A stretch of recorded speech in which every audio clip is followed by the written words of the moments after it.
at the back there, would you like to come through so that we can all look at you? Here they come. These are members of Dudley Performing Arts. As you know, it's one of my charities. So thank you very much to the musicians. Thank you.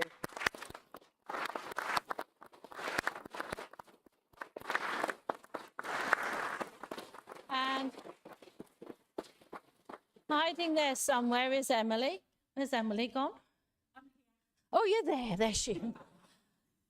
Just to say thank you to everybody who sponsored Emily tonight. I'm delighted to say she's raised enough money for another bleed kit. So well done, Emily, for everything you've done. Well done. Okay. Please be seated, everyone. Okay. Right. Oh, bye-bye. Bye-bye. Here we go.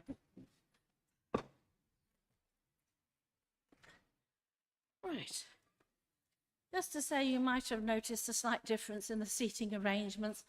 Rather than Tom having to bob up and down all the time, he's here on the right-hand side. Okay. Right. I want to start with, first of all, we said thank you to Dudley Performing Arts and to Emily. I also want to thank everybody who donated to my ball or actually turned up. It was a huge success. I hope all those who attended enjoyed it. There's something else as well. I don't know what anybody spotted it. Graham Wharton on Great British Train Journeys. Have you been watching it? Catch up with it. It's a Michael Portillo. I think it's 6:30 on a Wednesday. Look for the one that was on last week. Graham was absolutely wonderful. He had probably the longest speech of all. And at the end, he brought out a Dudley bug. He was doing it at Wren's Nest. So I've sent him a thank you for the wonderful way that he did it. So thank you to Graham. Now, the ball. Here we go. It was a glitter ball. And some people took it really, really seriously. Did they not? The Deputy Mayor. And somebody bought Mr. Deputy Mayor's jacket, which had to be the glitteriest part of the whole ball. And it was won by Councillor Harley, who gave £100 for it, for my charities. And we have it here for you to wear, as you said you would. They said it was 150, not £100. Oh, well, I don't think that might.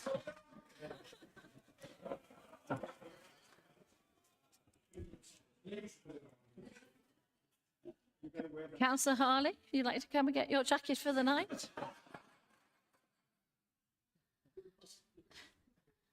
You've done the 100 and I'll do the 50. You did do 100. Oh, it was a... Oh, well, there you go. Oh, yeah.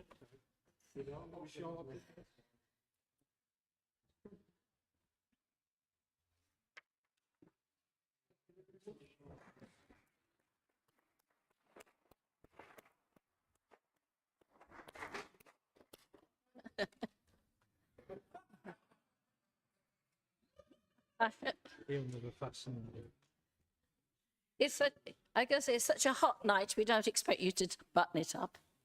Can I just say that if you've got sunglasses, now might be a good time.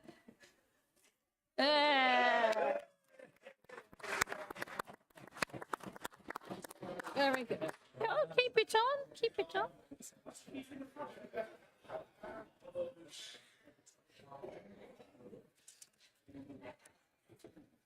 I have to say, if I was giving a second prize, that would probably go to Councillor Lowe, Bright Red, and Ian Murray. Just thank you very much. Yeah, why do I keep thinking Liberace? I don't know what it is. Anyway, thank you very much, everybody. It was a very successful night, and we raised a lot of money for our charities. So I'm moving now to the serious bit. Apologies for absence. I've so far got Adam Aston, Councillor Jeff Hill, Elaine Taylor. Asif, has he arrived? He's had to go back into traffic. Is there anybody else? Councillor Hanif. Councillor Shanila Mughal too. Madam Mayor. Okay, any more? Right, thank you. Right, declarations of interest. Any prior declarations of interest made under the Members' Code of Conduct have been published online. I now invite members to declare any additional interests. Anybody wish to declare anything? Thank you. Right. We now move to agenda item 3 and the minutes. I move that the minutes of the meetings held on the 24th of February and the 3rd of March 2025 be confirmed as correct records and signed. Does council agree? Thank you. That's carried. Right. I've done most of my announcements. I have got one sad announcement. Some of you will know that my sad duty to report that former councillor Geoffrey Johnston passed away on the 9th of March 2025. Geoffrey Johnston was a councillor in the Castle and Priory ward between 2004 and 2007. Is there anybody who wishes to add to this for me? Right, Councillor Stanley.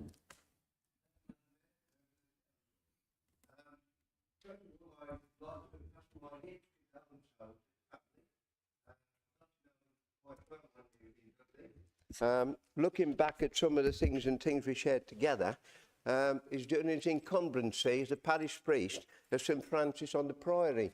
And at certain times, he also had the responsibility of looking after St Benedict on Russell's Hall. I believe this man had 2 callings in life, first to the priesthood and second to become a councillor. It's quite interesting to note the comments that he used to make to me over various things.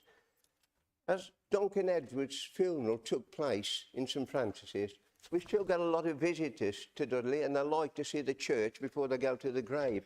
As probably most of you know, he's in the Borough Cemetery in Stourbridge Road. It's after all those years, and it has been a long, long time, there's still a great following from the folk in Manchester. Right. The people may say, well, he only did 3 years. Why was that? Because if you turn the clock back 20 years or 21 years now, it was an all-out election. And that was the position he came in to serve for his 3 years. The thing that happened afterwards is quite unique, actually. The Bishop of Dudley invited him to take up a position in Spain, which he did. And I believe he moved from Spain later on to Gibraltar, where he served his time. One of the things that just showed the type of person we're referring to was the Requiem Mass that was held earlier this month in Derby Cathedral, which I thought was very fitting for the person of former Councillor Johnson or the Reverend Councillor. There's not much more, Madam, as I can say, Madam Mayor, other than say, you know what I mean, I built up a good respect, we respected one another.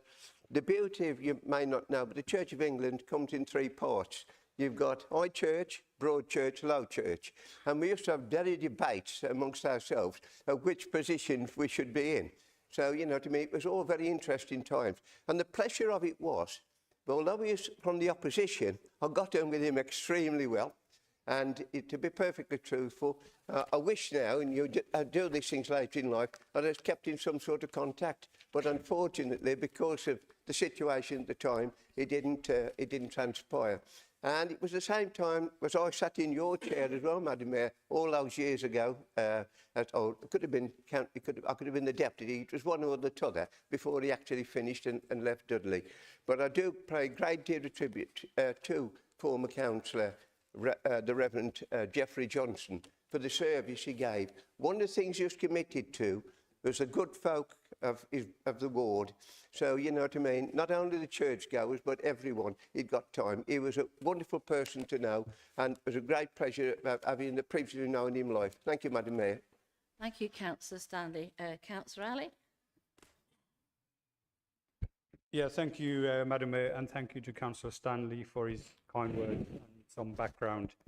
On behalf of the Labour Group, I wish to express our deepest condolences and heartfelt prayers to Councillor Geoff Johnston's wife, Carol, his children, the wider family, friends and loved ones. Geoff was not only a valued colleague, but also a dear friend to many of us. He was truly a dedicated, committed and hardworking public servant whose kindness and integrity touched all who knew him. Unique amongst us, as Jeff balanced two roles, as an elected councillor and, as has been said, as a devoted priest in the Church of England, a ministry to which he gave 55 years of faithful service, both at home and overseas. Jeff, as has been said, was first elected to the council from the Castle and Priory ward in the all-out 2004 elections. And I think from Jeff's perspective, it was a pivotal moment for our borough. It was through his efforts and unwavering commitment to unity and justice that the divisive politics of the BNP were defeated. Jeff brought people together with a message of hope, inclusion, and reconciliation. In my view, Madam Mayor, this will be the legacy by which he will be most fondly remembered for in local politics. A champion of community, a man of peace, and a beacon of hope. May God bless his soul and grant comfort to all who mourn his passing. Thank you, Madam Mayor.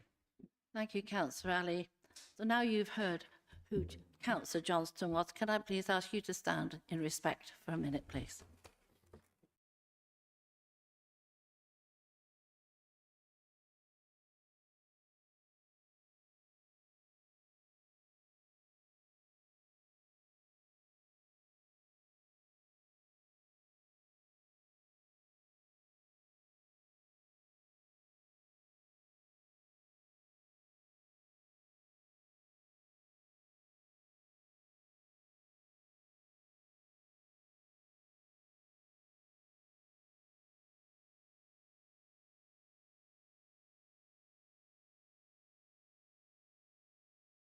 Right. We now move to agenda item 5, reports and recommendations. First of all, it's the West Midlands Combined Authority adult education functions, and I call on the leader to move. Thank you, Madam Mayor.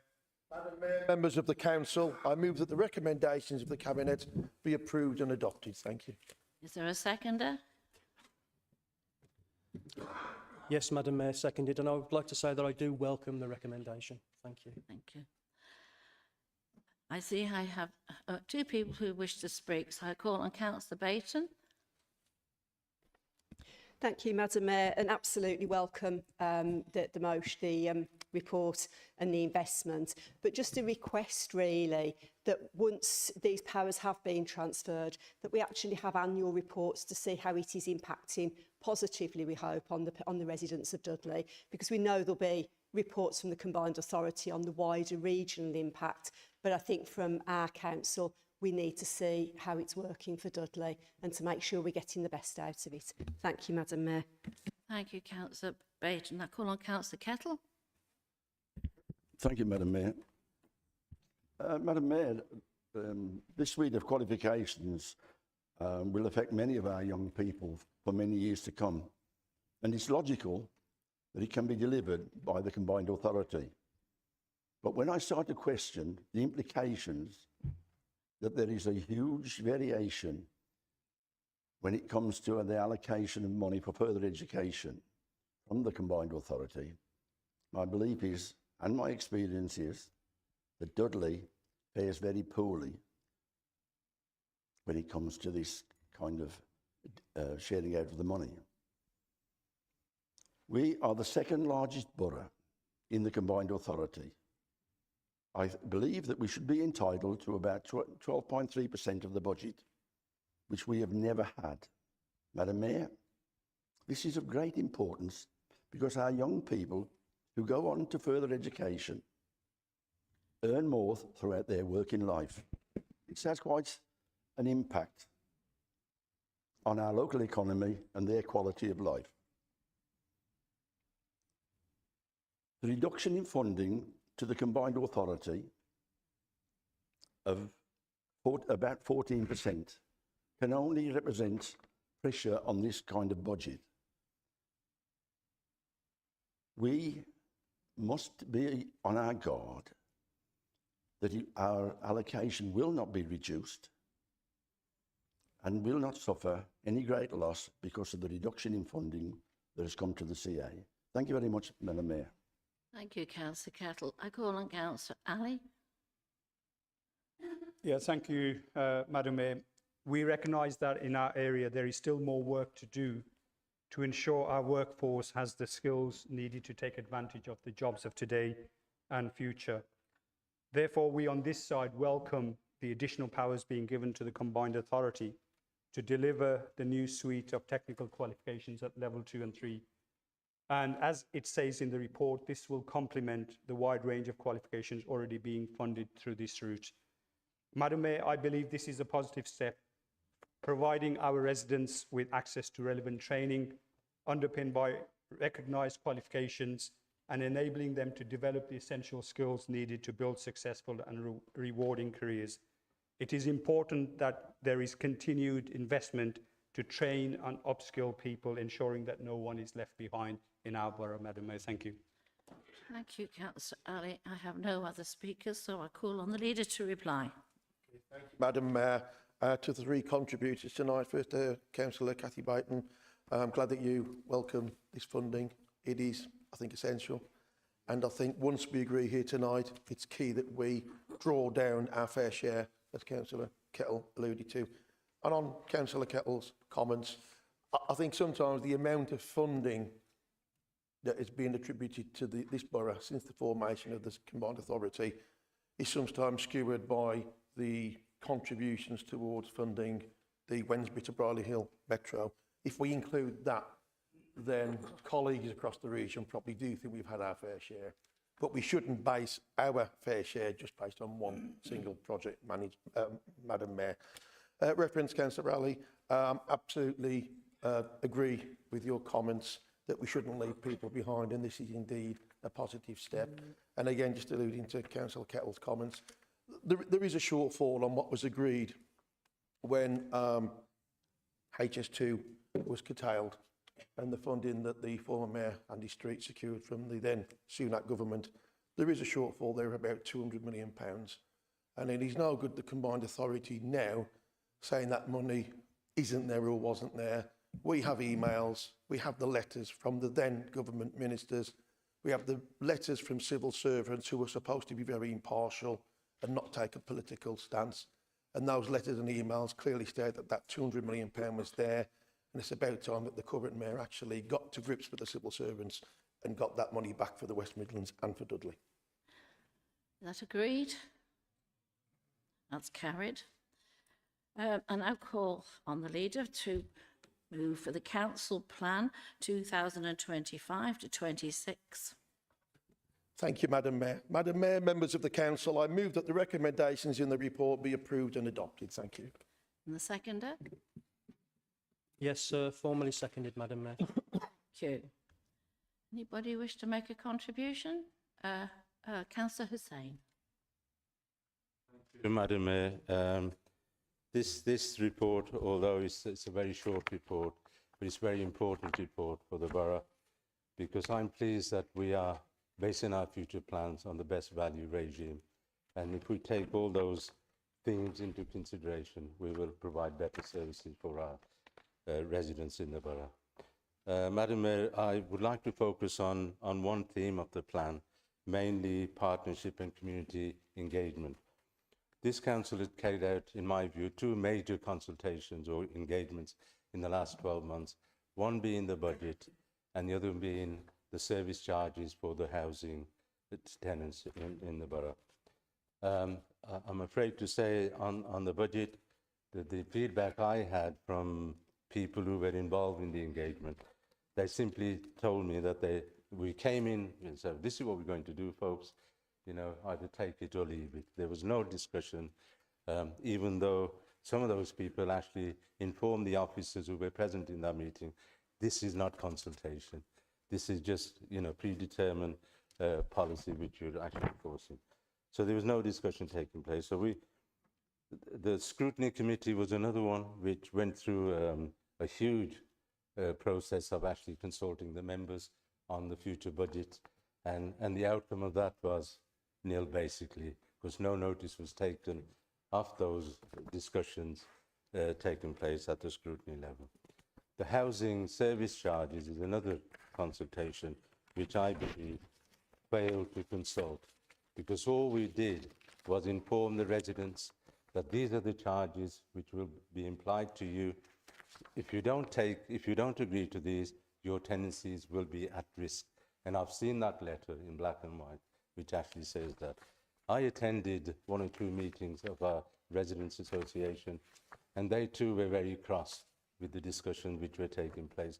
And some of those people were blaming us as councillors who were sitting there, saying, you lot, why did you actually write to us that this is a consultation? Because you've already decided the level of charges and what you're going to charge. So I hope that this new plan will actually ensure that we consult properly and actually listen to the people. Can I just ask 3 questions to the leader? Just first one, are you satisfied with the delivery or achievements of the 24-25 plan? The second one is, with the best value themes outlined in 25-26, are they subject to equal weightings? There are 7 themes. Are they all subject to equal weightings? And the third question is, with all the future engagements this council and will enter into with their partners and communities, will that be meaningful consultation and not just a paper exercise? Thank you very much, Madam. Thank you, Councillor Hussain. I call on Councillor Bayton. Thank you, Madam Mayor. Couple of things. Firstly, this report only came to Cabinet before today's meeting, and I would like to sort of suggest that probably a report coming to Cabinet followed by full council 2 hours later probably isn't the best practice. And secondly, I asked a question, not quite the same as Councillor Hussain, but around public engagement and community engagement, and the context that the Chief Exec was able to give was incredibly helpful in outlining the year's plan. So I think maybe we need to contextualise what is presented to us today, and I'm sure Councillor Harley will be able to do that. Thank you, Councillor Bayton. I call on the leader to reply. Thank you, Madam Mayor. It will indeed include a lot of community engagement and inclusion. And at the recent Cabinet meeting that was at 4 p.m. today, the Chief Exec really did outlay that in quite a lot of detail that seemed to satisfy the Labour front bench. But of course, we have to hold officers to account to deliver on that community involvement, and I'm sure that we will. Reference to consultation, particularly on budget, it's not usual for me to sing Councillor Keasy's praises, but I think that the Overview and Scrutiny Board this year really did look at that budget process and really did scrutinise lots of aspects of that budget. Each and every directorate had its own session at scrutiny. And we haven't done that before, and it might be uncomfortable for the administration at the time, but I think that sort of scrutiny is essential, and it's one that we'll certainly do again, Madam Mayor. So I don't accept that criticism of the scrutiny of the budget. As regards the 3 questions about equal factoring, I'd have to get you a written answer on that from the Chief Exec. That report has only just obviously gone to Cabinet, so we need to see the finer detail in that report. I've already alluded to the fact that, you know, the involvement of our communities will be key in making sure this council plan is one that works and is sustainable. And am I satisfied with the progress from the current plan? Well, yes, because 12, 18 months ago, this authority was staring down the barrel of a 114. I'm now presiding over an administration that has financial stability for 5 years. Am I satisfied with that? You bet I am. Thank you, Madam Mayor. Thank you, Leader. So is all agreed? That is carried. And I'll call on the Leader to the appointment of the Chief Executive. As you see, the Chief Executive has left the meeting. Thank you, Madam Mayor. Madam Mayor, members of the Council, I move that the recommendations of the Appointment Committee be approved and adopted. A seconder? Seconded, Madam Mayor. Thank you. I have nobody wishing to speak on this, so all agreed? That is carried. We now on to the political balance of the council. The political balance of the council, I call on the leader. Madam Mayor. Madam Mayor, members of the Council, I move that the recommendation in the report be approved and adopted. In doing so, members are asked to note that since this report was published, Councillor Luke Hamlet has now joined the Liberal Democrat group. Don't think there have been any other changes, Madam Mayor. Okay. The seconder? Formally seconded, Madam Mayor. I'll accept that comment, Councillor Phipps, if you qualify it with a party. Right. A seconder. We have no speakers, so I call on... Oh, yeah. I think you don't need to do a right of reply. All agreed? I think that is carried, is one. I don't understand.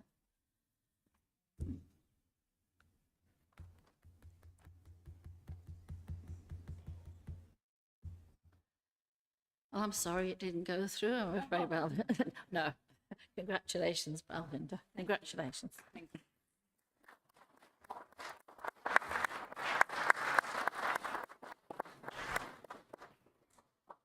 Agenda item 7, I now call on Councillor Kesey to move the annual overview and scrutiny report 2024-25. Thank you, Madam Mayor. Madam Mayor, members of the Council, I move that the report be received and noted. Do we have a seconder?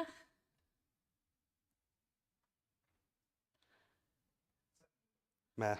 Thank you. I have nobody wishing to say anything, so I call on Councillor Kesey to his right of reply. Thank you, Madam Mayor. Just to thank all members of scrutiny this year. I think it's been really robust, and especially members of Overview. I've really enjoyed working with you, and thank you for all the time and effort you put in. Thank you, Madam Mayor. Thank you. All agreed? That is carried. We now move to agenda item 8, the petition for debate, Save the Dementia Gateway campaign. Under the provisions of the petition scheme, a petition for debate has been received containing over 3,000 signatures. Can I welcome Lisa McDonald to this meeting on behalf of the petition organisers? Lisa now has an opportunity to address the Council for a maximum of 3 minutes.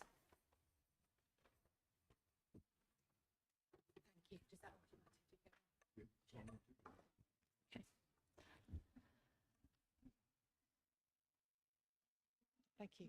Hello, I'm Lisa McDonnell. I'm here to present this petition to you on behalf of current and future users of our amazing Crystal Gateway on Brettle Lane. My mum and I care for my dad who has Alzheimer's, and we use the gateway multiple times a week. It is quite simply a lifeline to our family. Of course, we all know dementia is now our country's biggest killer.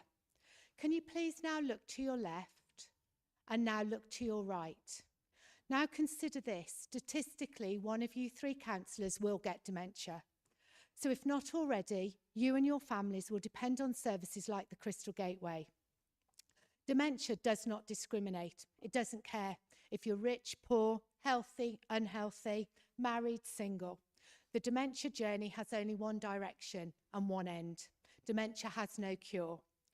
Our only hope is to slow dementia down and make the remaining time as fulfilling as possible for everyone involved. Dementia is an evil disease. It's more than forgetfulness. It's loss of yourself, loss of the ability to communicate emotion, pain, hunger, thirst. It's aggression towards loved ones. It's fear, frustration, loneliness and isolation. I'm stood here as the voice of your residents, over 4,000 of whom have signed the Save the Dementia Gateway petition to date.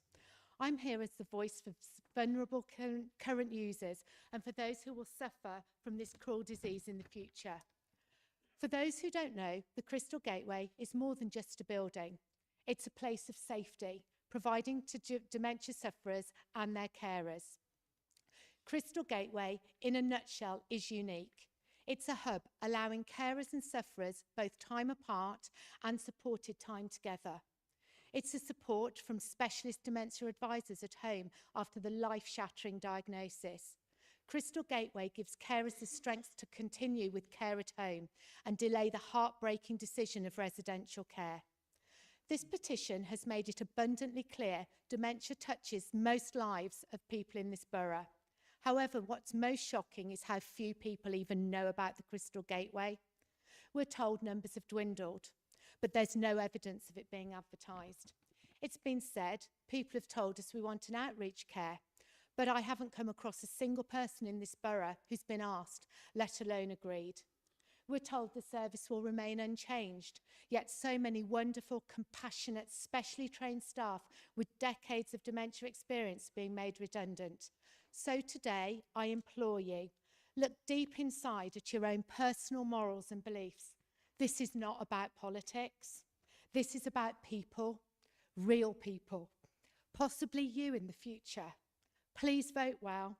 Please don't take our gateway away. Please don't steal this lifeline from our vulnerable in their darkest hour. Thank you all for your time.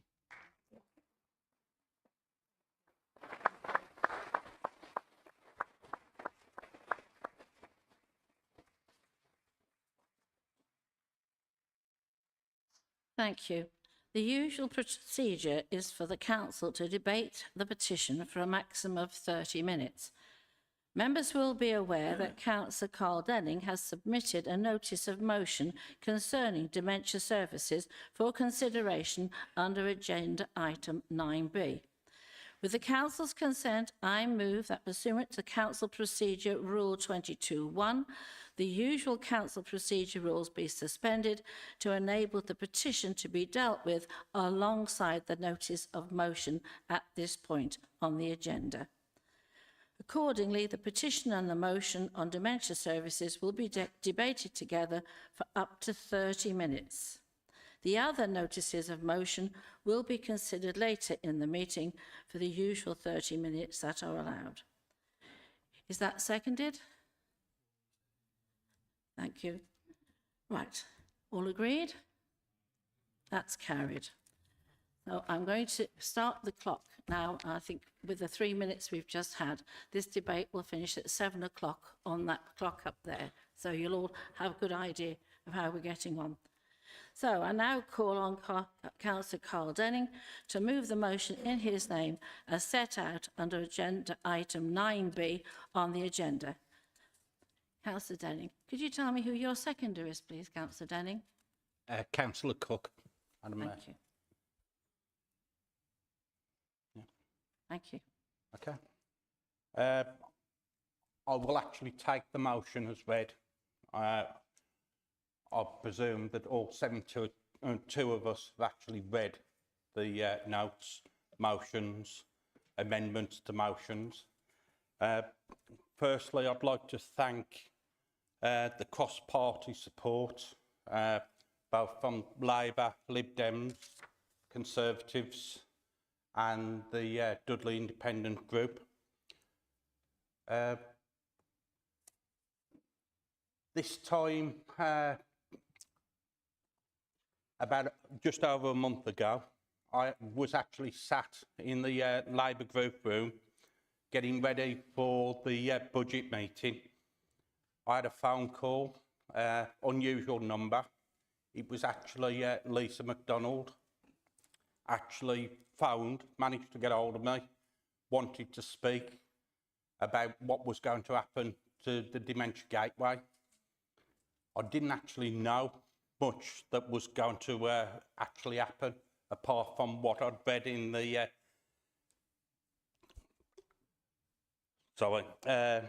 the budget paperwork. I actually found out quite quickly. I was lucky enough for Councillor Goddard to actually have a meeting with us. We met at the Crystal Gateway.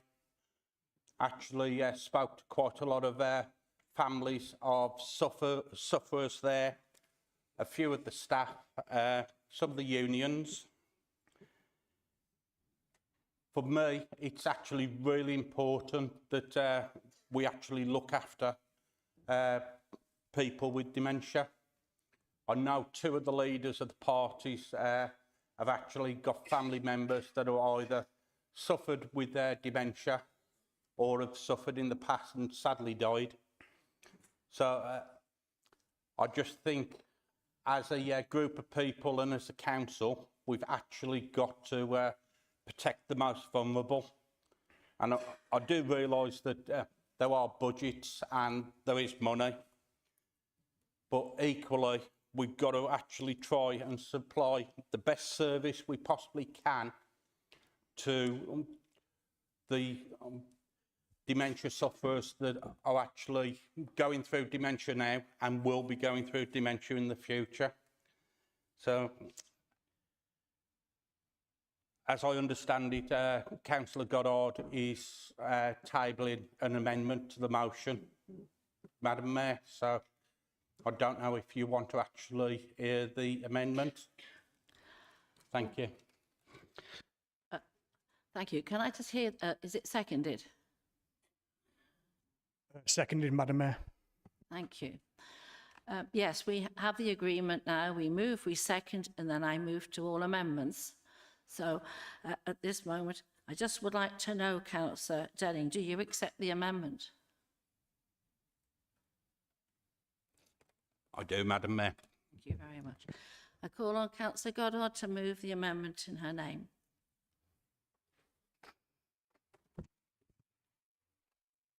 Thank you, Madam Mayor.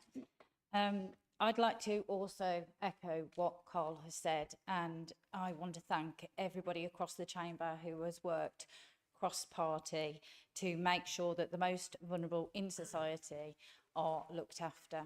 And it's great that we've got people that are there campaigning and making sure that from the outside we get to know what's going on the inside. And clearly, we want to work extremely well in Dudley and make sure that the dementia services and provision that we provide is top-notch, that it is not just looking after one area, it is looking after the whole area, whether it be somebody of 20 years old, which is happening now, or whether it be somebody of 97 and above. That's something that us in Dudley want to champion and make sure that we give the best that we can. And that is why I have put this motion forward, so that we can save the building and communities can use it and voluntary sector can use it to provide different provisions, and also relocate certain services over to the Brett Young Centre so that dementia can be helped in a wider area across Dudley. Thank you. Thank you, Councillor Goddard. The seconder is... Who's seconding? Councillor Ryan Priest.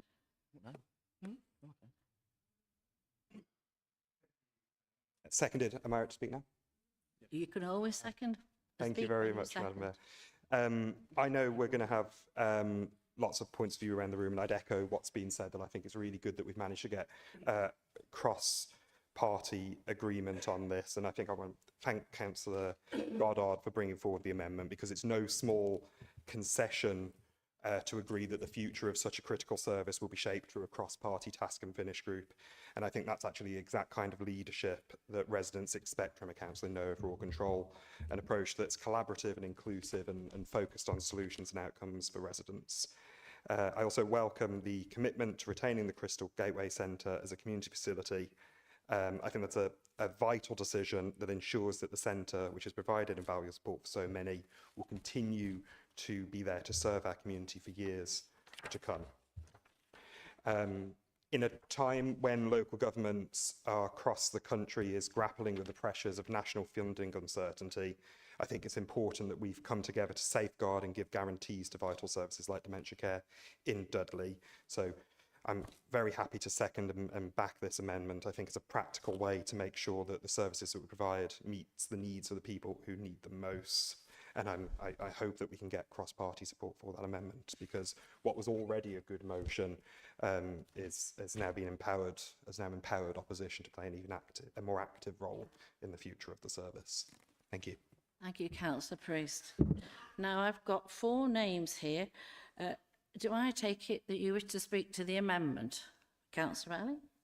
Yes. I call on Councillor Alley. Yeah, thank you, Madam Mayor. Do want to speak about the petition and the amendment together. So firstly, I would like to begin by thanking Lisa for speaking up so passionately on behalf of hundreds of people who have signed the dementia petition.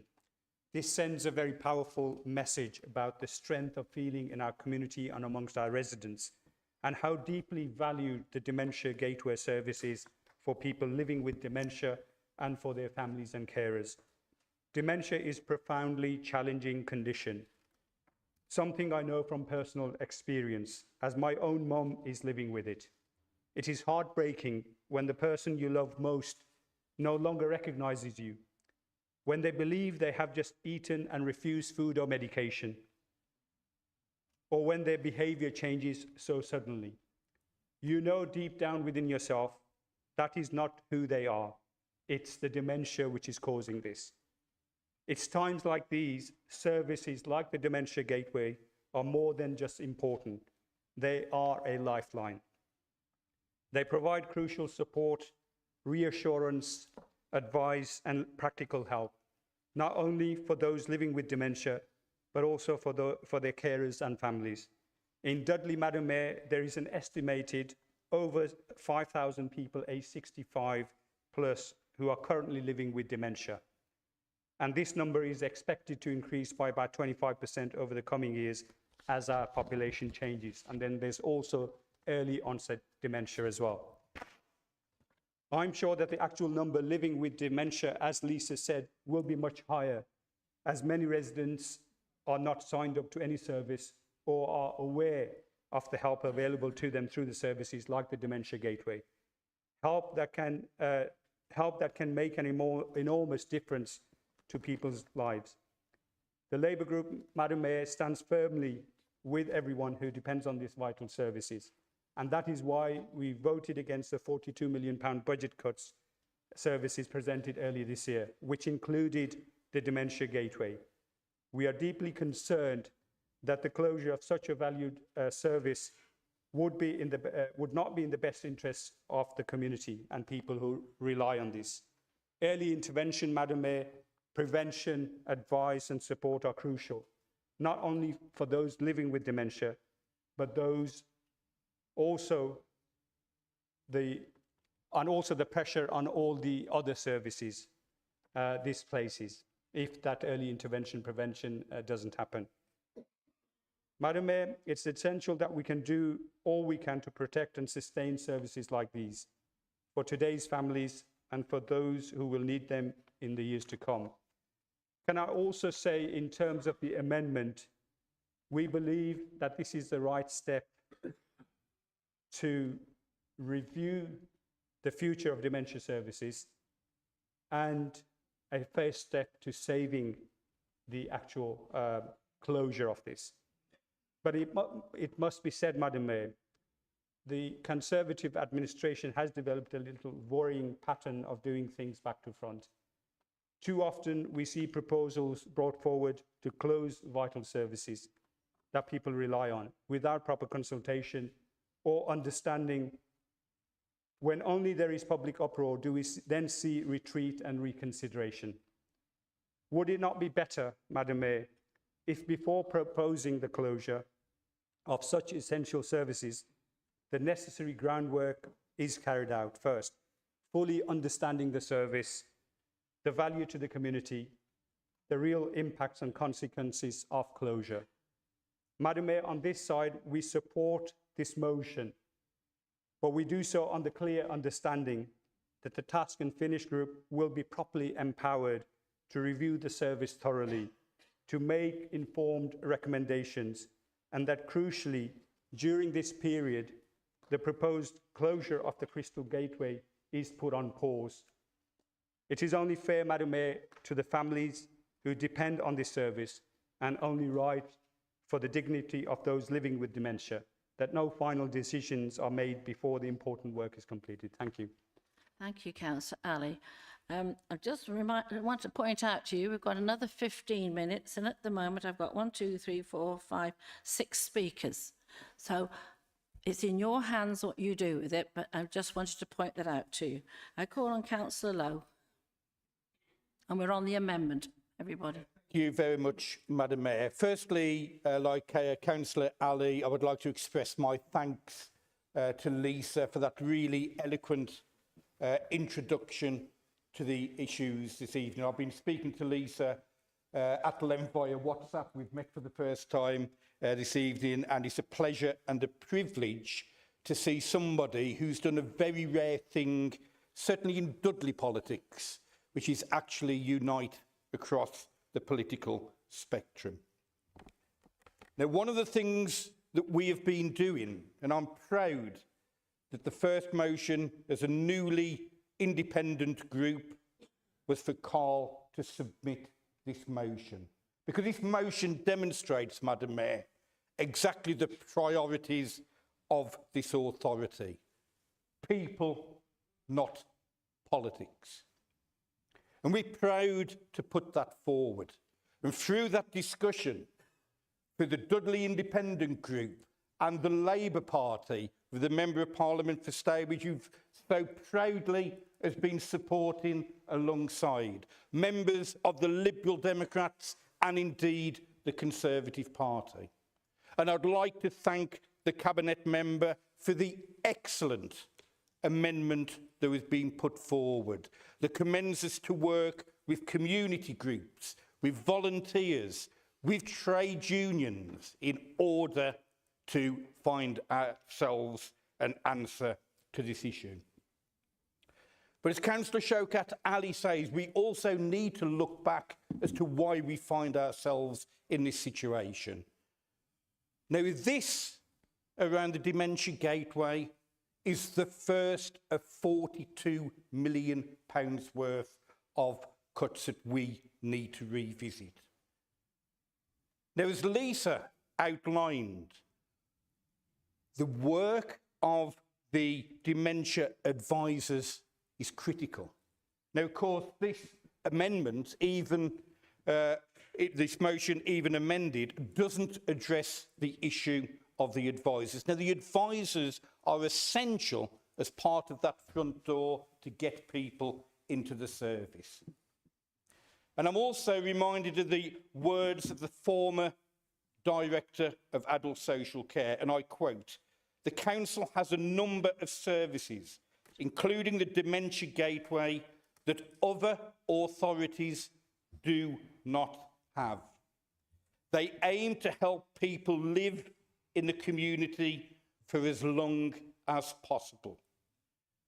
Take these services away and the number of people needing care goes up, as does the council spend for those interested in the budgetary line. Now, £500,000 worth of cuts equates to 8 people using the Dementia Gateway per year. As soon as we get to person number 9, we're spending more money. And I say that again for those who value the budget line. Dudley spends 23% less than comparable local authorities on older care. So we support the motion as amended. We thank Lisa for bringing unity into this council chamber, of allowing trade unions to be used as a positive word across that political divide. But the council should also be on notice that we need to find that alternative to austerity. We need to find that focus where we look out to our communities rather than look to our parties in Westminster. Because, Madam Mayor, that is a true alternative, and I would suggest why each and every one of us was elected to this chamber in the first place. Thank you, Madam Mayor. Thanks, Councillor Lowe. I hope everybody is very watching that clock. We've got 10 minutes left, and I'm going to call Councillor Alan Taylor. Right, thank you, Madam Mayor. I rise to speak not just as a councillor, but also as a carer, as my wife has had dementia for some 6 years now, so I do have some knowledge. And I would like to speak from the carer's point of view. As a carer, you're actually working 24 hours a day, 7 days a week. You have to get the person up, put the person to bed, and listen out during the night, so there's no rest during the 24 hours. You have to dress and undress them, make sure they go to the toilet and that they are clean and have the medication, and you have to feed them. You do all the cooking, washing, ironing, housework. And if you're lucky, you might slip in some DIY or gardening. And if you're very lucky, a few minutes rest. I'm lucky that I've got a close family network, which gives me needed support. I could not be here this evening if one of my daughters was not looking after the wife, as is the case with all the meetings, etc., that I have to attend. Some carers are not so fortunate and do not have anyone that they can call on for help. And that is where the Gateway comes into its own, as the carer can take their person with dementia and have some time to themselves, whether they want to go shopping, gardening, do it yourself, or even just have a few hours rest. If this facility didn't exist, then it could be that the care home is the only solution, and this, as has been said before, would put even more costs on the council. But there are other issues, such as when your partner starts with dementia, you need somewhere to go for help, advice, support, guidance, as to what is available to make your and the person's life more bearable. I agree with the amendment that the Crystal Gateway should be maintained and that a task and finish group be formed with various partners so that you can get the view of a variety. And this will review the dementia service, and I would be willing to take part in that group, and I will be supporting the amendment. Thank you. Thank you, Councillor Taylor. We now had a speaker from all the parties here. I'm very conscious of the time. I think you would agree with me. We need to make a decision tonight. So I'm going to put the amendment. I'm going to ask Councillor Denning, do you wish to exercise your right of reply? No, Madam Mayor. Thank you. So I put to the amendment in the name of Councillor Goddard. Are we agreed? Anyone want to say against? Right, okay. The amendment is carried. We are now talking about...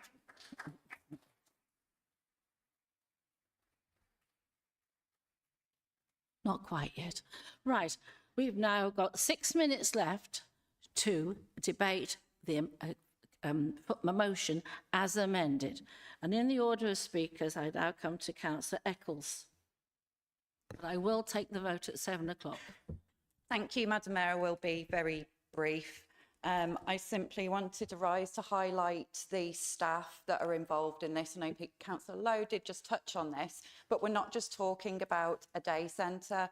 While that is extremely valuable, it is the base for 8 members of staff, dementia advisors, who help residents across our entire borough. So we're not just talking about a day centre on Brettle Lane and the wonderful things that they do, but also those excellent members of staff who are supporting our residents, their carers and their families and friends with diagnoses and ongoing support for dementia. I think that isn't really clear from the line that we all saw in the draft budget, so I did just want to draw your attention to it. And also just to say that the Gateway absolutely fits into the government's aim to get more people accessing care and health closer to home. Thank you. Thank you, Councillor Eccles. I call on Councillor Tromans. Thank you, Madam Mayor. I will be brief. I only have 3 thank yous to make, and I'll get through them as quickly as possible. I think this chamber is at its best when it seeks solutions and consensus. I enjoy a bit of tub thumping as much as anybody else, but we are best when we're looking towards practical solutions to the problems our residents face. I'd like to commend Lisa for her courage and dedication to this campaign. Despite, by her own admission, not having done anything like this before, she stepped up into the role of spokesperson for the campaign wonderfully. I'm sure you'd agree with me that she'd be an asset to any council chamber in this land who is lucky enough to have her. There's been one person we haven't mentioned so far throughout this debate who's been absolutely pivotal here, and that is former councillor Laura Taylor-Charles. Previous to this campaign, my interactions with Laura were limited to when she was sat on that side of the chamber and regularly putting me in my place. Laura set the tone for this campaign: community-led, solution-focused, egos at the door. That's no mean feat when you're working cross-party with representatives of different political groups. And finally, I'd like to thank Councillor Goddard for listening, for engaging with the campaign and opposition groups. And I think her amendment brings us to a well-rounded compromise which keeps the Crystal Gateway Centre open. I will be supporting the amendment tonight, and I'll be doing so very much with Mr and Mrs Beeman, Lisa's parents, at the forefront of my mind. Thank you very much. Thank you, Councillor Tromers. May I remind you all the amendment has been passed. We are now talking on the amended motion, and I'm going to call on Councillor Collins. I'm going to give you 3 minutes, Councillor Collins. I'll do my best, Madam Mayor. I'd like to offer my thanks to Lisa, who spoke from the heart on behalf of affected families tonight. But I would also like to place on record my thanks to the Cabinet Member for Adult Social Care for her work in ensuring that dementia services have been given the attention that they so urgently deserve. At a time where councils up and down the country are under pressure and too often forced into short-term decisions, it's to her credit that dementia care has not been allowed to slip down the agenda. The amended motion shows that this council is serious about facing the realities of dementia and standing up for our residents. We owe it to those living with dementia and their families to get this right, and we will hold ourselves and each other to account. Thank you, Madam Mayor. Thank you, Councillor Collins. I have no other speakers, so I call on Councillor Denning. Do you wish to exercise your right to reply?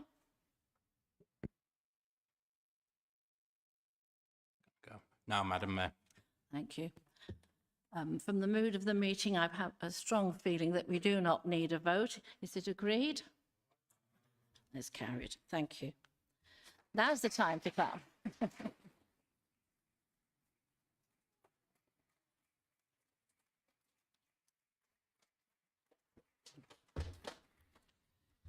Congratulations up there. Right, we now move to agenda item 9, notice of motion. Again, it's another 30 minutes, so we're looking now at somewhere around about just 7:30 on that clock up there. Can I remind members that the maximum time allowed to deal with all notice of motion at this meeting is 30 minutes. If any notice of motion are not dealt with within this period, they will be referred to the next ordinary meeting of the council, which I won't be chairing, so there you go. So I'm now turning to 9A, proposed changes in planning legislation, and I call on Councillor Mark Webb to move the motion in his name as set out on the agenda. And your seconder is? Yeah? Councillor Ed Lawrence. Edwards. Lawrence. Thank you. Councillor Lawrence. Thank you. Right, Councillor Webb. There he is. Thank you, Madam Mayor. I have brought this motion forward in an attempt to ensure the democratic right of the residents of Dudley and the members of this chamber continues.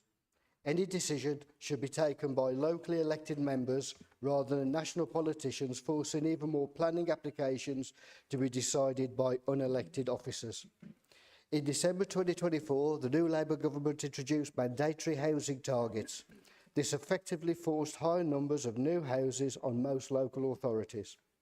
Dudley's target was increased by 122%, while other local authorities, such as Birmingham and Wolverhampton, have seen decreases in their expected numbers. Locally, we have always upheld a brownfield first policy. Areas identified within the latest Black Country Plan would adequately fulfil actual housing requirements, leaving our countryside and green spaces development free.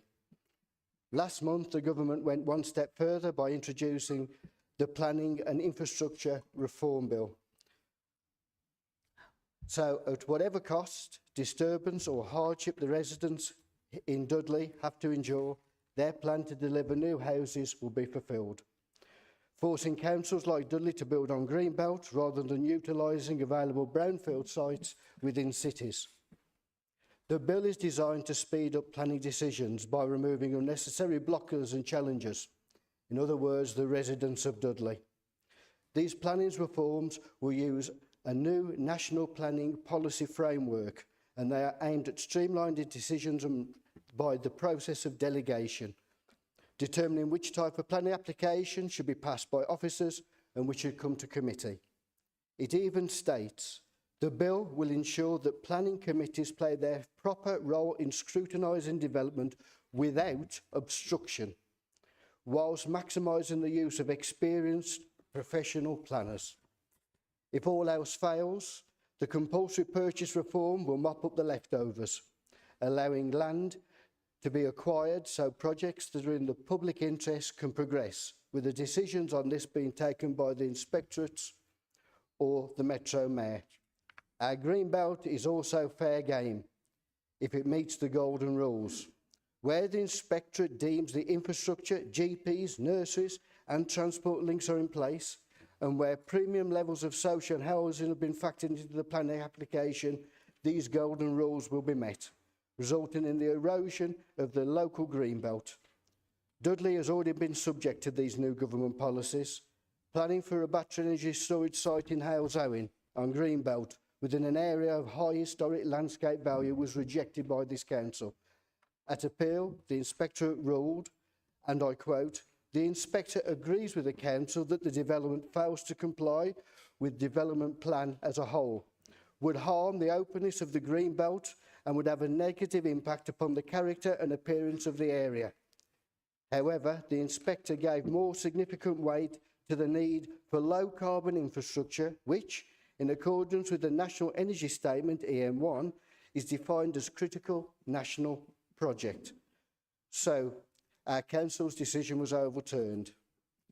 These policies put an excruciating burden on this council, not just in my own ward of King Swinford North and Warheath, where sites at Holbeach and the Triangle will once again be under threat, but every council in this chamber needs to consider what small green space within their own ward developers will be coming for next, or with this government's full backing. These policies remove any autonomy residents or councillors in this chamber have to shape the future of Dudley for Dudley residents. Thank you, Madam Mayor. Thank you, Councillor Webb. I call on Councillor Lawrence to second. Yeah, thank you, Madam Mayor. Formally seconded. I'd like to speak if that's in order. I'm going to be really pedantic. If you've done it formally, then you can't speak. But if you don't do it formally, you can speak. Okay, so off you go. Just a little annoyance it gets me. People get up and say, I move formally, and then they speak. If you move formally, you don't speak. If you speak, it's okay. Off you go. It will surprise nobody that I fully support this motion. We do absolutely need more housing. I have 3 daughters, and the way things are, I'm worried that they'll never be able to afford their own home and hence move out. But we need the right houses in the right locations, with local views leading those plans. We don't need desperate ministers who have made promises they can't keep, dictating that we build on our Greenbelt. We in Dudley have put together a solid local plan, and we have done that ourselves with no interference from central government. We did have support from our previous Mayor, Andy Street. However, I'm not sure that our current Mayor, Richard Parker, knows where Dudley is, let alone our Greenbelt sites. Our whole campaign to remove the sites in Warheath from the Black Country Plan was based on making sure local representatives and leaders on this council heard the public's views. We did, they did, and the right thing was done in removing those sites, and indeed all Greenbelt. So we need to let government know our objection to this new policy, and the Labour Party and our MPs need to listen to our views, which I'm sure align with those of the public. Thank you, Madam Mayor. Thank you. I'd just like to say that the Metro Mayor has been here. He held a meeting. It was open to everybody, and I'm looking at one or two people on that side who were there. Sorry you missed the memo. Right. Can I just remind everybody, the motion is moved and seconded, and then if we're taking in amendments, that's when we take them. So I'm now calling on Councillor Keith Archer to speak on for his amendment. I understand that Councillor Archer will move an amendment at the conclusion of his speech. The text of his amendment has been circulated to all members of the council. Thank you, Councillor Archer. Who's seconding, by the way? Councillor Assad. Thank you, Madam Mayor. I rise to move this amendment to the main motion. Can I start by welcoming the intentions and sentiments contained in the main motion? Indeed, as Councillor Harley and others are aware, I, with others, have long been active in Kings Winford, campaigning to protect the green belt and green spaces, such as the Triangle, Hole Beach, Ridge Hill Woods, which is known as Cally Woods, as we note in Kings Winford. I'm also well aware of his and his fellow Kings Winford councillors, those that have already spoken, I include, for their support for those ongoing campaigns. I'd like to put on record my thanks to them for continuing to support residents' campaigns to protect our green belt, and I hope that continues. So, I hope that we can all agree that we're on the same side when it comes to protecting our wonderful green belt and the wildlife it contains for ourselves and for our future and for future generations, no matter what party we belong to. The purpose of this amendment is to put the main motion into context and to remove from it some of the unfounded fears that the government is somehow riding roughshod over local democracy. It is important to recognise that the updated National Policy Planning Framework maintains that greenbelt boundaries should only be altered in exceptional circumstances that are fully evidenced. This, I believe, does give policy protection to our greenbelt. The context, and it is laid out in the amendment, but not mentioned in the main motion, is that after many years of governments of all colours not building enough affordable homes, there is now a real and severe housing shortage. The facts are that there are huge waiting lists for affordable homes, exceeding 1.3 million households in England, according to Shelter, with over 145,000 children living in temporary accommodation. I understand that we have around 5,000 households on Dudley's housing waiting list. The fact that there are huge waiting lists for affordable homes, you'll be well aware that this situation has led to rising house prices, increased rental costs, increased homelessness, regional disparities, and social housing decline. All this in turn hinders economic growth. This situation is down to many factors: slow construction rates, land scarcity, right to buy, introduced by the Thatcher government, over 2 million council homes sold. That's 4 in every 10. With a large portion of the proceeds from those sales going to the Treasury, councils are not able to replace their housing stock. The current lack of affordable housing wasn't helped more recently by the previous government taking away mandatory house building targets from local authorities in order to appease some of their own not in my backyard MPs. These factors have all impacted on the current situation, but there is no doubt that planning regulations have also contributed hugely to the problem. For all those reasons, the government had to act.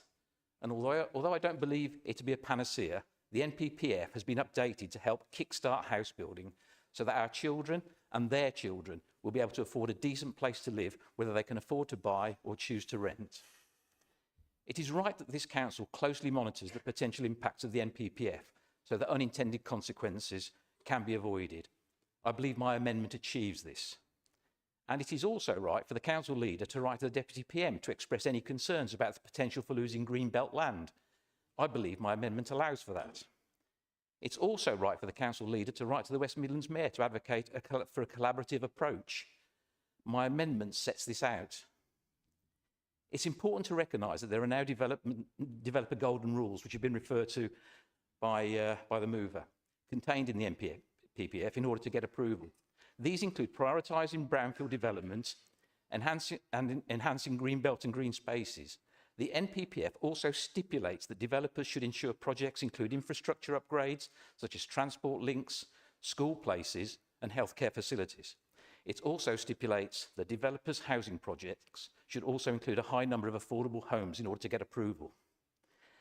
The aim and intentions of the NPPF update are clear: to be supportive of local plans, to ensure sustainable development and to protect the environment.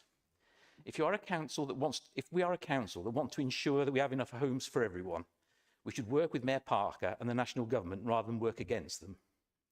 Protecting our green spaces and helping to provide much needed homes for our people must not be a zero-sum game. Surely we can all agree that we can and must do both. This amendment does not seek to water down the main motion. It simply asks members to support an amended motion that seeks to protect our green belt at the same time as recognising the desperate need to build more homes. I ask all members to support the amendment. Thank you. Well, thank you, Councillor Archer. Spot on, your 4 minutes. Well done. Call on Councillor Azad to second. 5 minutes, 4 minutes. Madam Mayor, I second the amendment before us because it offers our residents, especially those who live the consequences of a lack of affordable housing, the opportunity for a safe and secure home. The clear and determined commitment from our government, coupled with the regional mayor's brownfield first approach, breathing new life into land that has been left behind, gives us a chance to turn forgotten spaces into thriving communities. Crucially, this vision puts social housing at the heart of development, ensuring the homes we build are not just for profit, but for people. Because housing is not just about bricks and mortar. It is about health. It is about opportunity. It is about pride in where you live. It is about giving every child in Dudley the foundation for a better future. This amendment represents a huge vote in confidence. It's resolutions to express our concerns, to collaborate, to review and evaluate potential impacts are practical, purposeful steps. It is an opportunity for us in this chamber to come together to deliver new houses, safe homes, and better outcomes for the residents of our borough. Thank you, Madam Mayor. Thank you, Councillor Azad. So we're now had the amendment moved and seconded, and I've got 4 people requesting to speak. And the first one is Councillor Harley. Thank you, Madam Mayor. I'll rise to speak on the amendment. My group will not be supporting the amendment, Madam Mayor. We do believe that it waters down what we are asking of the government. And the previous speaker said this is a great vote of confidence. Here it is. The vote of confidence in the Labour government's proposals, something we cannot share. We simply cannot share that, Madam Mayor. We had a debate earlier on, Madam Mayor, about consulting with the public. When we had the Black Country Plan in situ, we consulted. 20,000 people gave a shout back, very loud and clear, hands off our green belt. So I pulled Dudley out of the Black Country Plan to a lot of derision from some members opposite, some on my own side. Well, I believe, and I still believe now, that was the right decision. Because a couple of years later, we have a local plan that we believe is sound, will stand the test of that planning inspectorate, and hopefully will get passed. This notice of motion is about still putting the government of the day under pressure to accept that local plan and abide what local people, locally elected members of this council, its residents, what we all want, which is enough homes for the foreseeable future, but homes that are not built on Greenbelt. We went a bit further, Madam Mayor. We actually excluded quite a lot of green spaces too. Now, let's kill the myth on grey belt. There is no grey belt in Dudley. No, I stand corrected. There's one small site of green belt in the Gornal ward. It's the former sewage works. But we can't put that in as grey belt because the owners still don't know what they want to do with it. So we have no real grey belt in Dudley. However, I have authorised and given permission, Madam Mayor, for another review of our green belt. And before that sends alarm bells ringing, particularly to our press contingent up in the gallery. That is because I believe with our plan now at the inspectors, one of the first things they'll ask is, have you done enough to satisfy you have grey belt or don't? And I believe when that work is concluded, Madam Mayor, that it will simply say, you have no grey belt. and therefore our plan is sound, and that supports the efforts of our planning officers, of our planning team, of the councillors cross-party that sat on that working group that put together that local plan that I believe will pass. But the amendment, Madam Mayor, does water down our asks of the Deputy Prime Minister and her department. It's not something this side of the chamber can support, and we will be rejecting it. Thank you, Madam Mayor. Thank you, Councillor Harley. I call on Councillor Phipps. Thank you very much, Madam Mayor. Madam Mayor, I think the amendment has kind of moved the debate slightly on from debating the pros and cons of ensuring that decisions are made locally, as opposed to, I say made locally by elected members, as opposed to made locally by officers. And that is one of the presiding things that's in the Planning Infrastructure Bill with regards to moving more development away from being decided by us that are elected by our communities to make those decisions onto people who will only follow what the policy of the day says. And I suppose that brings me to the amendment, because that moves kind of away from the point that Councillor Webb was making, more towards a point about the green belt issue, and that's what most of the speeches have been on so far. One thing that hasn't been said so far is about the actual mandatory targets themselves and how they're created.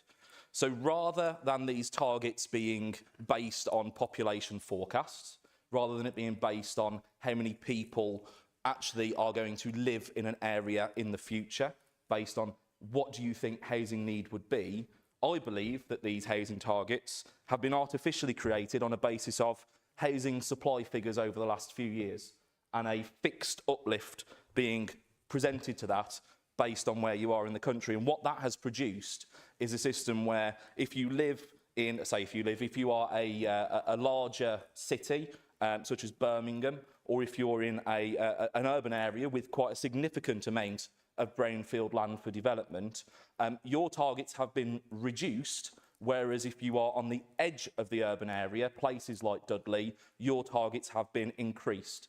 Now, I believe that is purely a cynical attempt by the government to move housing delivery away from the areas of actual need and towards places on the edge of the urban area where the government wishes to see large transformations away from protecting the established edges of the urban area into having large housing estates built on countryside in places like the Dudley Borough and in my hometown of Halesowen and Cradley.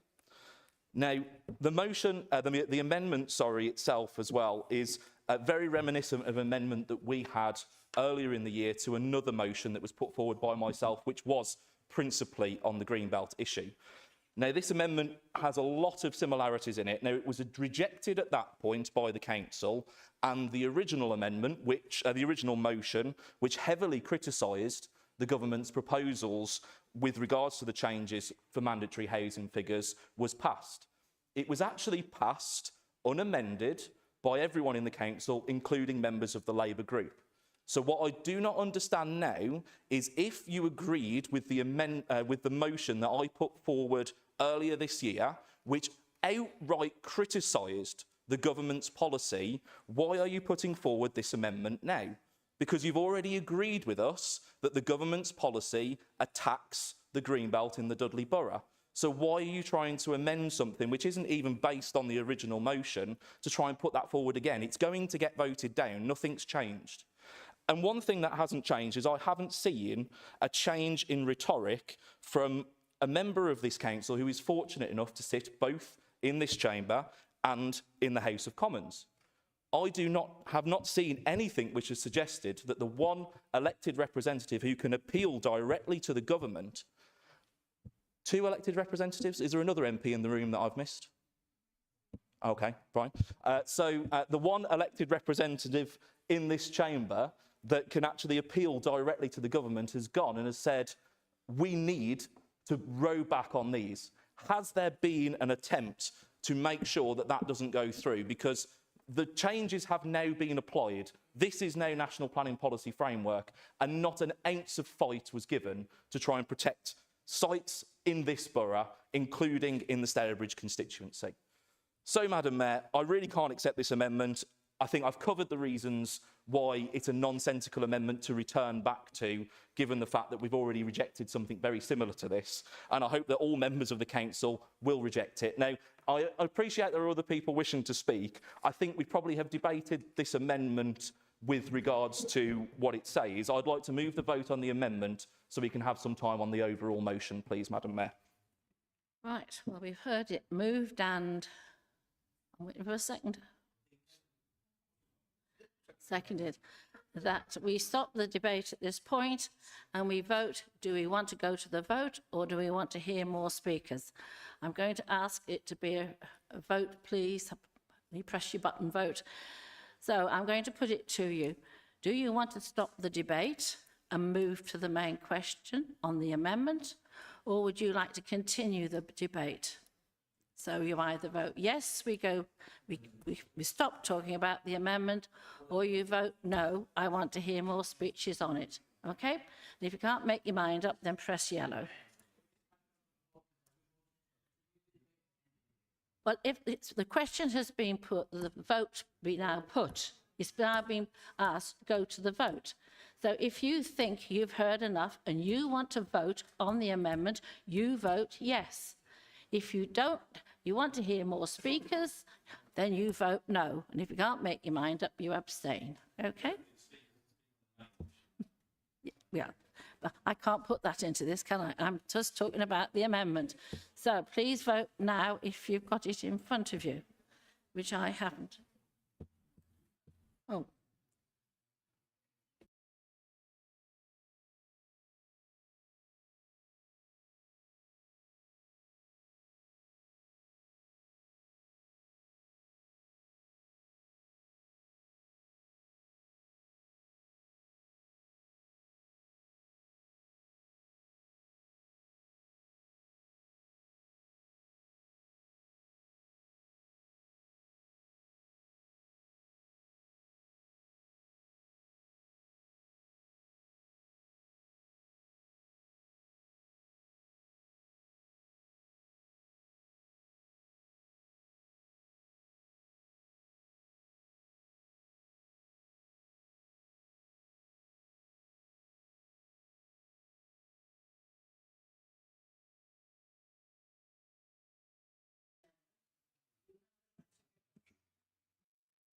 Just go for the vote, please, Madam Mayor.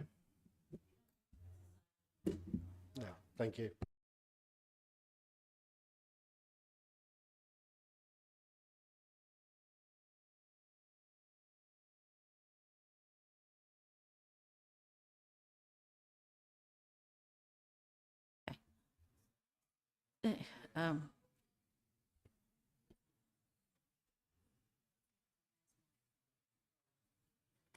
Oh, hang on. You need to press the green button there. With your mouse. Right. I see that the amendment has fallen. So we now return to the main motion unamended. And, oh, I haven't got my screen in front of me now. I had got Councillor Lowe to speak next. Are you ready to do that, Councillor Lowe? Yes, sir. Thank you. Thank you very much, Madam Mayor. And I will be relatively brief. I mean, the first thing I will say, just as an afterthought, I'm not sure whether getting rid of the paperless is the best 5,000 quid this council's ever decided to do. I've got about 20 screens up here. Even Councillor Ray Bursland had difficulty navigating himself to the screen. Now, I'm getting up I think just really to outline where we are with regard to this debate. Now, we will be supporting the main motion now unamended, and we would have supported, in fact, we did support the amendment as well. But I think what it demonstrates is actually as soon as the community have moved away out of the council chamber, normal service resumes, doesn't it? And we have the tit for tat. Now, I understand exactly why the amendment was put forward, because the substantive motion is critical of the government, or in this case, the mayor, and then we go through all of... Now, actually, the real world, what people want to is exactly as the main motion outlines. We want some democratic control over our decision-making. We want to ensure, actually, as the combined authority was set up back in 2016, that we have a brownfield first development And indeed, as Councillor Archer quite rightly put forward, we need to address the affordability of the housing shortage within. Now, this is a perfect seat to knock heads together. And I'm not, I've been trying for bloody 41 years and I've failed, so certainly not me. Maybe we should bring Lisa back in the game because she certainly seems better fitted to be able to do it. But I think the lesson is what we need to do is have some common sense approach around this. So in a nutshell, we will be supporting the motion as outlined, but actually both the amendment and the main motion, I think there was positives in both. And I would appeal really that we could have had a fair trade cup of coffee and actually got some common sense across the board for all party agreement. Thank you, Madam Mayor. Thank you, Councillor Lowe. I call on Councillor Eccles. Thank you, Madam Mayor. I will draw your attention to my register of interests. As Councillor Phipps pointed out, I am the Member of Parliament for Stourbridge. And Councillor Phipps, you give me an excellent opportunity to let you know that on the 17th of December last year, I did meet with Alex Norris, the Housing Minister. I posted it on my social media saying that I was requesting that we could work from the previous housing numbers that we had for this borough and not take on the new ones. So I'm hopeful. It's still being decided actually as part of the plan being with the inspectorate, but I just thought I'd point out to you that I have indeed been making the case for our Greenbelt and our residents here across Dudley and particularly in Stourbridge. Just on the amendment, naturally I do disagree. I feel that democratic control is still there. By providing comprehensive training to the planning committee, I think it will actually bring something to our members and our residents, because what we've got currently is planning committees refusing applications and not able to give a reason that's based within the MPPF, which frankly makes us look ridiculous. Those bounce to the planning inspectorate and then come back and Dudley has to foot the bill. So I would just urge members to have a think that if planning officers are recommending approval on plans, that we should perhaps give a bit of respect to their expertise and knowledge. However, it is important to add that contentious applications with lots of objections will still come to the committee, Councillor Webb, and you will have the opportunity to do that. Thank you, Councillor. Thank you, Councillor Eccles. Perfect timing because you've got about 2 minutes left. I will ask again, the question is, do you agree that the question now be put? Anybody want to say no? Right, okay. Again, Councillor Webb, would you like to exercise your right of reply? To thank the members for their constructive and supportive debate this evening, and let's put this to the vote. Thank you, Madam Mayor. Thank you. So I put to you the motion in the name of Councillor Webb. Is it agreed? Anybody against? Sorry. If you do you want me to go to a digi vote? Yeah. Let's put it to the vote then we'll see. Thank you very much.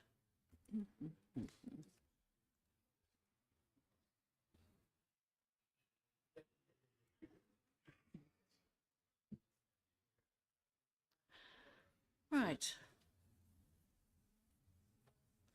I can see that already that it is well carried, so the motion is carried. Right, we now move on to the next part of the meeting because there's 60 seconds left. So I'll now move on to not the next motion, but on to questions when I found my place in the agenda. All right. Thank you, everybody. In line with council procedure rules, the question time will involve 30-minute time limit on the session. The first 3 questions will be offered to the main opposition group leader, which is Councillor Ali for tonight, the Labour Party. I'm then going to offer 1 question to the Dudley Independent Group and 1 question to the Liberal Democrats. Other members will then be invited to ask questions. If the 30 minutes time limit is reached, any further questions can be submitted in writing. The usual process for 2 minutes per question and any supplementary question will apply. Can I remind Council that the purpose of this session is for members to ask questions? When I call on members to ask a supplementary question, this must relate to the original question or the answer given. So I call on Councillor Ali. Thank you, Madam Mayor. Questions from the Labour Group are allocated to Councillor Caroline Reid, the first question, Councillor Adila Qayyum, the second question, Councillor Ellen Cobb, the third question. Thank you, Madam Mayor. Thank you. So I call on Councillor Reid to ask her question. Thank you, Madam Mayor. I want to highlight the growing impact these ongoing service cuts are having on the people of Dudley, particularly our most vulnerable residents. Council Plus closures have left residents, especially those with limited English, with nowhere to turn to but a phone number. These individuals need face-to-face support, not frustration and confusion. Welfare benefits are being merged and residents are being told they must go online to manage their claims. Many don't have access or knowledge to do this. The result, up to 6 weeks with no income, and already we're seeing requests for food and vouchers and food bank referrals. It's only April. Council tax changes are pushing council tax charges are pushing families over the edge.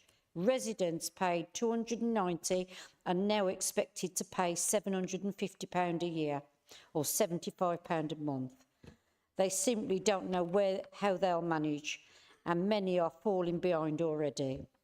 Sheltered housing is now taking people with care needs, but residents are reporting only being seen twice a week. Where's the promised support? Waste is piling up behind shops due to switch to fortnightly bin collections and green waste fees increases. It's unsightly, unhealthy, damaging to the community pride. Staff cuts are putting huge pressure on council workers. Teams have been reduced drastically. Burnout is rising and costly agency staff are being brought in as short-term fix. Does Councillor Harley agree that these cuts are hurting our community? We need a council that supports, not abandons its people. Thank you. Thank you, Councillor Reid. Councillor Harley? Madam Mayor, I thought for a moment there, Madam Mayor, it was a speech borrowed from a Birmingham City Councillor. Because we don't have rubbish piling up, because our binmen aren't on strike. We have really good industrial relations with our waste teams. And what more can I say? Birmingham should take the lead from Dudley. And also, I'm not aware that we're doing 2 weekly collections. We gave a commitment in the budget that we would still have a weekly bin collection. And whenever those changes come in, the waste that smells, that rots, that attracts vermin will be collected every single week. Now, the member also bemoans the fact that we passed the budget. We are elected here to make difficult decisions, Madam Mayor. And if we don't have the courage to make them and we go bankrupt, someone else will make them for us. And it doesn't matter how many of our constituents come to us, how many councillor surges we have, who is leader, who is in the cabinet, who is leader of the opposition, although I find it hard to keep up these days. But Madam Mayor, we will be ignored. The Chief Executive and her team will be ignored, and it will be a commissioner appointed by the government that will make those key decisions. We took tough decisions in March, but and some of them are unpalatable, and I accept that. But none more unpalatable than the pensioners' winter fuel allowance, which you voted against the relevant notice of motions when they were put. So let's not have the political knockabout. We are here to make difficult decisions. We have made them as a council, and now we have that 5-year financial plan that should give us that stability, that as the finances recover, and indeed they are, Madam Mayor, that allows us to then reinvest in those frontline services. Thank you.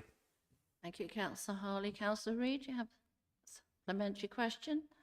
Councillor Harley, basically, when you're on the front line and you have a grown man who is in a full-time position working to pay all his bills, his extra council tax, his extra rent, his extra bills, It is so hard to see a grown man crying and coming into a community hub for a food voucher so he can feed his family. And this is why I am mentioning what is going on in the community. It's very, very hard on the front line. And I accept that we have to make difficult choices and difficult decisions. But when you're actually dealing with the human being on the other end, it's very, very heartbreaking. And I'd just like you to know that I think there'll be an increase in the mental health as well. Thank you. I think that should have ended if wouldn't you agree? You wish to respond, Councillor Harley? Okay, right. Right, Councillor... Who was that? Who was that? Councillor Kayam, sorry. Should be listening. Thank you, Madam Mayor. So my question is to Councillor David Stanley. Education does not start at the age of 5, and our responsibility does not begin at the school gates. It begins in the early months of a child's life. That's why investment in early years education is so vital. Here in Dudley, we are going to see the positive impact of Labour's commitment to expanding school-based nursery provision. This isn't just about childcare, it's about fairness, opportunity, and giving every child the best possible start to life, regardless of background. High-quality nursery places, especially those within schools and led by trained staff, can be life-changing for both children and their families. They support early development and help parents manage work and care. I'm proud to welcome the new school-based nursery provision in St Thomas's Ward at Beechwood Primary School, a school that is at the heart of the community. And this 20-space expansion will benefit not just the child, but the whole family, helping parents to balance work and care. Would the Cabinet Member for Children's Services, Councillor David Stanley, agree with me that this is not only a welcome development, but a vital step in ensuring every child gets the best possible start in life? Councillor Stanley? Well, first, Madam Mayor, I'd like to say I put my microphone so everyone can hear what I've got to say. Unfortunately, I could get a lot of what the council was saying to me, but I think the best thing I can possibly answer this by saying that if she'd like to speak to me, I will discuss the matter with her. I think that would be the easiest way forward. Thank you. You all right with that? Or have you got another supplementary question? Question again so you can answer it. So can you hear me now? Yes. Will the Cabinet Member for Children's Services, Councillor David Stanley, agree with me that this is not only a welcome development, but a vital step in ensuring every child gets the best possible start in life? Thank you, Councillor Dean. School-based nursery provision, will you welcome? Respond to that question, yes, and I'll do my very best to ensure it takes place. Thank you. Thank you. I don't know whether that was question... I'll take that as question number 1. So have you got a follow-up question? There you go. Yes, thank you, Madam Mayor. Will Councillor Stanley join me in congratulating Beechwood Primary School in my ward on the success of their application and for securing funding from the Labour government to deliver school-based nursery provision? That's difficult to answer on one particular school. We do adhere to what government policy is and take it very seriously and bring it into practice within the borough. But when you single out one school, it's very difficult for me to agree to one and not the rest. So that's the best I can do with an answer for there. Thank you. Thank you, Councillor Stanley. Councillor Cobb? Thank you, Madam Mayor. This is a question for Councillor Phil Atkins. On the 3rd of March, this council made a clear and decisive choice by voting in favour of a motion to terminate the procurement process for DB Leisure and halt any further expenditure of time and money on it. That decision reflected not only the views of elected members, but the will of over 5,000 residents who signed a petition calling for these vital services to remain publicly run. The motion highlighted the essential role that our leisure centres play in promoting health, inclusion and community well-being. There was a consensus in this chamber that these services are most valuable when directly run by the council, prioritising access over profit and ensuring long-term community benefit. With this in mind, I would like to ask Cabinet Member Councillor Atkins what his current position is on this matter and how does he intend to proceed? Thank you. Thank you, Councillor Cobb. Councillor Atkins. Thank you, Madam Mayor. Thank you, Councillor Cobb. As I've previously said on this subject, every single councillor in this room has a duty to ensure the council spends the money taxpayers pay wisely. We must not govern by slogans or sentiment, we must govern responsibly. In this chamber, we cannot and must not act in a way that would compromise the financial health of the borough or inadvertently create liabilities that residents would ultimately have to bear. Secondly, the evaluation of tenders already been submitted prior to the motion's success, and this has meant that the existing commitments needed to be assessed. In the spirit of transparency and fairness to all parties, due diligence is essential before any procurement process can be lawfully and responsibly concluded. The Cabinet is determined to act in a manner that upholds the core principles set out in that motion, protecting staff terms and conditions, ensuring affordable access to facilities for our residents, particularly the most vulnerable, and maintaining the vital community infrastructure that our leisure centres provide. These goals require a detailed, robust and carefully considered plan, not a rushed response. We will not be bounced into rash decisions that risk financial stability of the council, nor will we sign away the borough's future onto dogmatic ideology. The administration remains committed to retaining swimming pools, running track, accessible facilities for all residents, as proven by the budget and the 5-year plan, and providing a leisure service firmly rooted in the community's best interests. But we will do so thoroughly, thoughtfully, lawfully, and with responsible financial responsibility. Thank you, Councillor Atkins. Councillor Cobb, do you have a supplementary question? Thank you, Madam Mayor. Thank you for your response, Councillor Atkins. To be honest, I find it deeply concerning to hear that the ruling group intend to disregard the outcome of a democratic vote taken in this council chamber. This decision does not only undermine the voice of elected representatives, it disrespects the thousands of residents who have made their views clear. Over 5,000 people signed this petition, calling for our leisure centres to remain publicly run. This is not a fringe issue. It reflects a widespread, deeply felt belief that these centres matter to our community. People from across Dudley have spoken through their signatures and their support for the motion. These facilities are essential. They support physical and mental health, provide affordable access for families and those in deprived areas, offer inclusive spaces for people with disabilities, and sustain local sports clubs and community groups. They are staffed by skilled professionals whose livelihoods should not be put at risk. And the millions of pounds. And the question is, you should be asking a question at this point. Oh, it's coming. Sorry, Madam. Okay.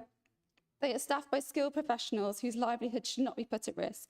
Millions of pounds in public investment have already gone into these centres. Privatising them would hand over public assets to profit. To ignore this vote is to ignore the community. Would you consider reconsidering? Yes. Privatise our leisure centres, and I believe the notice of motion was not binding on the Cabinet. I believe it just advised. It didn't ask them to overturn a decision. It was advising them. Do you agree with that answer, Councillor Atkins? Okay. You wish to stand? Yeah, just quickly. Just to follow up, that was a brilliantly prepared follow-up question that I don't think took into account exactly what I said. At no point did I say we were going to be ignoring the democratic process. In fact, I specifically said that we're determined to act in a manner that upholds the principles of the motion. So I don't think that was relevant. Thank you, Madam Mayor. Thank you, Councillor Atkins. Right, we now move to the Dudley Independent Group, and I'm guessing Councillor Lowe will be asking the question. Madam Mayor, it will be Councillor Edwards. Okay. Call on Councillor Edwards. Thank you, Madam Mayor. On the 11th of April, I submitted a motion to the Council regarding school fines. This motion was rejected by the Mayor on advice from the Monitoring Officer. While I accept the Monitoring Officer and other officers are here to advise the Mayor and the Council, I am concerned that there is no formal process in place for elected members to challenge an officer's advice. Secondly, when a Mayor, and this is any Mayor, not specifically you, makes a decision to reject a motion submitted by an elected member, I have been told there is absolutely no right to appeal. The Mayor's decision is final. We are democratically elected to this chamber to speak for the people, but my motion was rejected on the advice of an unelected officer. I know Councillor Phipps is working on updating the council's constitution, so does he or the leader agree with me that in a functioning democracy, we should have the right to challenge power and the right to appeal when a decision is made? I will answer it. And also that elected members, not officers, should lead the council. I intend to answer this question because I don't think you're actually telling the truth. And I'm saying that to you now. Dodder, you put in a motion, and I don't like doing what I'm about to do, but you know who I am.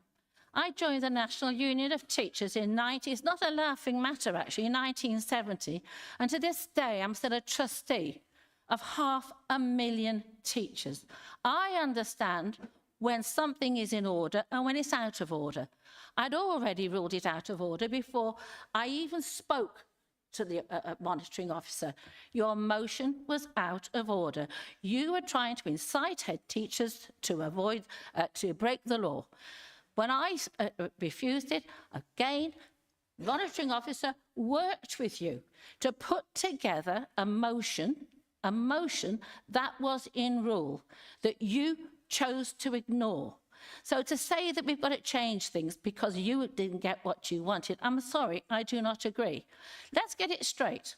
I've still got time, I think, in my rant. You have gone to the press. You've been rude about democratic services. Where's your apology to them? You said democracy was dead in Dudley. Well, I'm sorry, it isn't. The democratic services, they acted correctly. The officer acted correctly. And I am the person in charge of this meeting, and I ruled it out of order. So tell me where I went wrong. My question to you, you've got 2 minutes. I don't think you understand what was asked. You've had a bit of a mare lately. I think this exactly is. If you can be quiet and let me speak, I have been elected to speak, and you have asked me to speak. So I haven't called out anybody else in this chamber. What I'm saying is democracy shouldn't leave absolute power with one person within this chamber. You being the mayor, or any mayor in general, having the right to reject any elected member's motion because either it's illegal or they don't like it. There's no difference in the constitution. So maybe we're best off Councillor Phipps or Councillor Harley asking the question, because I think they might have understood it a lot better. So you standing up and calling me a liar is not only disrespectful, that is out of order. So maybe you could rule that out of order and let one of the elected members sitting in the chamber. I will answer this. I will not be represented in the press, Black Country Radio and everywhere else that somehow No. I'm in the chair. I'm in the chair. And I have done everything according to what a mayor can do. What you're asking is what a mayor can do is out of order. I did the right thing. I ruled it out of order because you were inciting people to break the law. Is that what you really wanted? I do not think so. So I have finished now, and we're going on to the next person. No. May I advise you to stop? May I advise... Oh, here we go. Do you want me to stand? Well, I'm asking you to leave the meeting. And you can go to the press and tell them that nasty Councillor Bill, please leave the meeting. Please leave the meeting.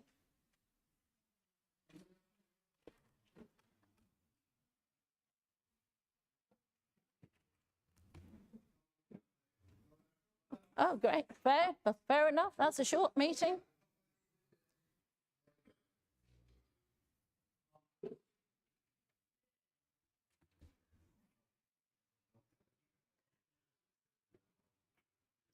Well.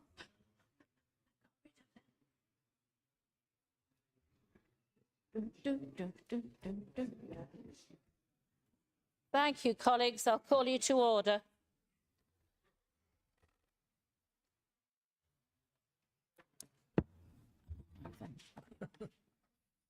I'm afraid I am not going to be lied about and then be told that that he didn't lie. He did go to the press and he lied. I'm afraid he's probably going to get what he wants now, another article in the newspaper. But the last time it was done, not one member of the press rang me up to ask me what I thought. So I hope that's been noted as well. Right, Liberal, thank you.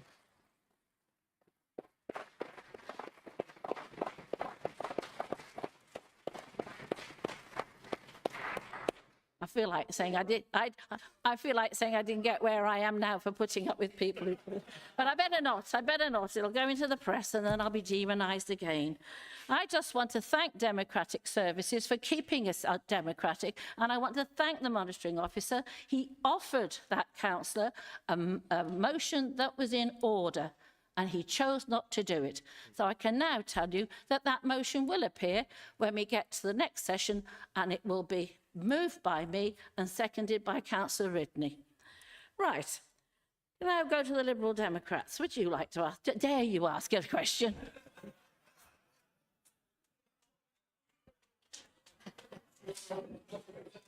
Put him on the spot.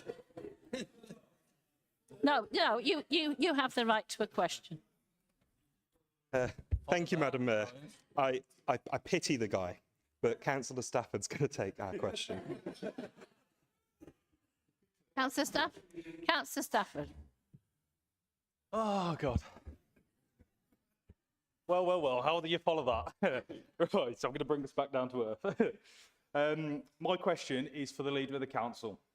Given the ever-growing rise in antisocial behaviour, I'm confident I'm not the only member here who sees the toll the issue is taking on the residents of the borough. Off-road bikes continue to blight our communities, whether it's a stolen bike tearing through Home Hill Park in Cradley, Stevens Park in Woolscope, or a group of balaclavas individuals intimidating passers-by outside shops. The police need stronger powers to take action. Over in Wolverhampton, they've introduced a public space protection order, which gives the police the power to disperse groups of 3 or more individuals causing or likely to cause nuisance, alarm or distress, and to require the removal of face coverings where they are being used to conceal identity without reasonable excuse. Will the council look into and consider implementing a public space protection order similar to the one being used by Wolverhampton City Council? Thank you. And who would you want to answer that question? The Leader, please. Councillor Harley. Thank you, Madam Mayor. And if it's any support, absolutely support what you've said before. The monitoring officer and others are here to advise elected members and to keep us out of trouble. Doesn't always happen that way with leaders, I know, but they are there to advise us on the legalities and keep us out of trouble, and I'll be stepping the mark. And members really of all sides should really heed that advice. Reference that question, we already have some public space protection orders. One in Lye. I believe Mike Wood was instrumental in bringing one about in Brockmore and Pensnet. It's a pity that 2 of the Brockmore Pensnet councillors have walked out. Otherwise, they may have been able to contribute to this. And a formal one there, in fact, 2 formal ones in the chamber. They're everywhere, Madam Mayor, they're everywhere. But yeah, it's a serious point. And yes, I think that's something that we should work with. But on the wider aspect of antisocial behaviour, I believe as an authority, we should take a much tougher stance on ASB, whether it's dealing with problem tenants or off-the-road bikes, whatever the format of ASB is, we should take a more firmer, robust stance, almost a zero tolerance of antisocial behaviour, particularly with tenants, which isn't quite what you're asking. But in order to do that, I think we have to equip our officer team with the relevant tools to do that, and that includes a budget. So when we go to a magistrate or a judge and it gets rejected, we're not bemoaning the fact that we failed. I think if we're going to take that sort of approach, we have to be prepared at times to fail in that objective. But I do believe more needs to be done, but we have to give our officer team the tools to do that job. And as the budget process evolves over the next 12 months, that's precisely what this side of the chamber will be looking to do. Thank you. Is it a supplementary? Thank you. Right, well, we've got 6 minutes left for some more questions, and the first person I've got, is Councillor Stuart Turner. Thank you, Madam Mayor. Well, we're just entering into spring, aren't we? And at the sort of the end of the winter, I don't know what it's like elsewhere in the borough. Well, certain places I do, but certainly in the Gornals and Sedgley, our roads are in a shocking state. So I'm afraid it's the less exciting subject of potholes from me. So it's a question for Councillor Cornfield. Didn't want you to feel left out, Damien. Right, yes. I mean, you must notice what I'm talking about. Really, the question I wanted to ask initially was what now is the process? I mean, obviously, us as councillors can report them, but the state of some of the roads now, I don't honestly know where I would start in terms of that. Can you just first of all outline what the process is in terms of identifying potholes, bad roads, and in terms of getting them on the agenda to be dealt with? That's really the first question, Damien, if that's okay. Councillor Caulfield? And I'm going to bow to you tonight that I won't upset you. What did he say? I was going to stand straight, to be fair. No, thanks, Stuart. What we do, our inspectors are out all year round, and obviously there's a gauging process with the depth and the size of the potholes. And as I've shared many times now, and I've actually been on radio stations as well over the last week and shared that as well. We've prioritised obviously the main highway network now over the last 2 years. Now we're prioritising the side roads and the local estates. I will be finalising the 25-26 highway network repair programme that we've got in place now over the next couple of weeks. And then obviously then that'll be published then throughout the council website, and then obviously then members will be, I'll look to forward it on to all members as well. So obviously that'll be ward based there, so you can see what will be brought up over the next 12 months. Thank you, Madam Mayor. A supplementary, Councillor Turner. Thank you, Councillor Caulfield. Madam Mayor, thanks, Councillor Caulfield. Just one question. I mean, I'd hate to be political, but the government has given the council money. Now, I'm assuming you haven't had it yet. I'm going to make that assumption because I think, as you said, it was for 25-26. So is it about 500 million or so, I think, the extra money, which has got to be spread out, obviously not just if only, if only. So really just a point on that. Obviously, this extra money is coming in. Will that make a difference? Are you factoring that into your plan that you've talked about? And just one of the other things that I meant to mention earlier, a few years back, I think when I was on the council originally, you could always tell when a pothole was going to be dealt with. There'd be a white bit of paint around it and all of that. Have those days gone now, or is there just not enough paint to sort of circulate all of the potholes in the Dudley Borough? So, yeah, thanks, Councillor Caulfield. Thanks, Madam Mayor. Over to you, Councillor Caulfield. On first question, really, I'm going to ask you a question, Councillor Turner. How many potholes have you reported? Because the paint's never been white, it's yellow. So, no. So if you're looking at white lines, maybe, Madam Mayor, I think Councillor Turner may be looking at eight bars or other things like that. But no, it's never been white paint. And over the last 12 months, we've repaired over 7,500 potholes, over 650 pavement repairs as well. But obviously, as you've said, we have got extra funding for this year and next year. And I have been out, and I'll use the terminology that I'm proud of, we're blitzing those now. I've been out with myself with the teams. So, definitely. So I would encourage you, Councillor Turner, if you want me to come out into your ward, I'm quite happy to do that, as I have done many other members in the chamber tonight.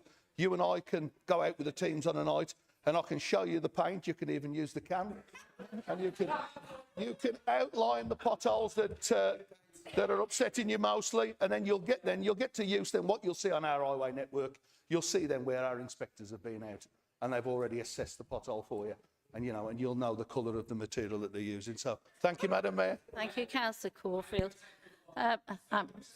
We've got 2 minutes left, so I've got one more question, and on my screen it's Councillor Kesey next. Well, it was, but it just... Thank you, Madam Mayor. And I wasn't expecting to be called. I thought I'm after some people. But yeah, sorry. But this is a serious question, and it just came into my mind as we were all having a laugh about what just happened. But I've got to ask the leader. I read in the paper, and after hearing you describing how we should communicate and support officers, that you called members of the planning department idiotic and moronic. Did you say that? And does it contradict entirely what you've said tonight? And if it does, will you apologise to those members? Thank you, Madam Mayor. Thank you, Councillor Kesey. Thank you, Madam Mayor. No, absolutely not. And this is a typical below-the-belt question from Councillor Kesey. It's what we've come to expect from Councillor Kesey. What he should try is to just try representing his constituents. Now, despite being leader of the council, I am also a ward councillor who will fight for that green belt and green space in that ward. And I will oppose planning applications where they don't say what it does on the tin. Now, the Ketley Quarry application, Madam Mayor, for those that don't know, it's long been campaigned for by the 3 ward councillors and some of my now retired members, such as Councillor Pete Miller, that we do not want a link from the Crestwood Park estate to the new estate. That would create yet another rat run. And if Councillor Kesey reads my planning objection correctly, the decision is ridiculous, and I won't repeat those words that he's using in this chamber, but the decision itself to ignore the advice and the will of elected members of up to 3 public meetings that were packed to the rafters of residents from Kingswingford South. That, Madam Mayor, to ignore that will, that indeed, Madam Mayor, is moronic. Thank you, Madam Mayor. Councillor Kesey, one more question. Yeah, thank you, Madam Mayor. As this council's only elected independent member, and that's I'll take no messages from you. You stand as an independent next time, Councillor Harley, and let's see if your residents support you as much as mine supported me. I don't disagree with anything you said about the planning result. I don't disagree with your sentiment about that it was the wrong decision. But the wording you used was you called officers and planning members of this council idiotic and moronic. Will you apologise to them, and will you encourage other members in this council not to use such language? Thank you, Madam Mayor. Thank you, Councillor Kesey. Final word is with you. Thank you, Madam Mayor. We are here to represent our residents. We are here to represent them.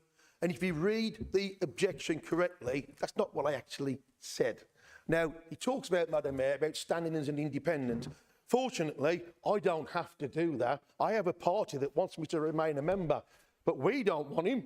The Labour Party don't want him. The Lib Dems don't want him, and clearly the empty spaces at the back, Madam Mayor, don't want him. Thank you. Thank you. We've come to the end of the 30 minutes for questions. I have no urgent business, but I want to conclude by saying a few words. That was fun, wasn't it? Yes. Cat Eccles may correct me. I believe in Parliament near the end of their, not their municipal year, because it's not like that, but the parliamentary session. It's normally a bit more fun in that House of Commons, and really, after some of the debates about tonight, maybe we should adopt that tone more often for the last meeting of the municipal year. But my abiding thing is I am not prepared to accept that officers who work for Democratic Services and the monitoring officer, things should be said about them that are not true. The ultimate decision rested with me. Right, so I've got to the end. That was an exciting last meeting for me. I just want to say a few things. I mean, I think my year has gone out with a bang. I wasn't expecting that to be the bang. I just wanted to say that April the 6th, I was in the International Convention Centre, and I was blown away. I was dressed like this. I was in receipt of a King's Award as well. I was the first mayor to actually receive one. But I just want you to realise how wonderful we are in Dudley. There were 19 nominations. 7 of them were for Dudley. And remember, we were against Walsall, Wolverhampton, Sandwell, Birmingham, Solihull and Coventry. And that is just the wonderful people and those who commit to our communities. And I thought that was absolutely amazing. And the other thing I want to remind you is, of course, that the 8th of May is VE Day. The Deputy Mayor and I are already booked out, I think, for 8 different things on that day. In preparation, a lot of us in this council chamber attended an amazing commemoration of VE Day at Dudley College, organised by Rose Cook, but she's gone, unfortunately. But it was wonderful, again, showing what a wonderful community we have. It was a multicultural get-together commemorating those who've given their lives for our freedom. So with that somber note, I'd like to call the businesses concluded, and that's a sign off from me. Thank you very much, everybody. Thank you.